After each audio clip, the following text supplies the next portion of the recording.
The only things that human beings can eat without having to cook their shit out of is meat and fruit. There's salt, there's nothing wrong with it. It's actually a lot nicer than people realize. I don't know if Eddie saw the 2 videos that I made about him. I'm just glad that he's normalizing eating raw meat, whatever the reason for it is. And he's right. You would be eating fruits and raw meat in nature, and that's because you would not be eating green leaves. I know that you're brainwashed to eat spinach and other green leaves, but if you would try this in nature, you would die from malnutrition and you would also get poisoned. This is toxic.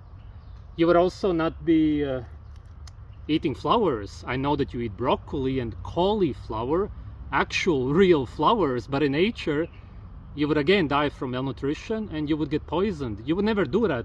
You would also not pick little seeds from flowers and then put them in what? In a pot? There's no such thing in nature. You would not be able to cook anything. You would not be eating these inedible items. You would also not try to pull out thin, toxic, bitter carrots from the ground.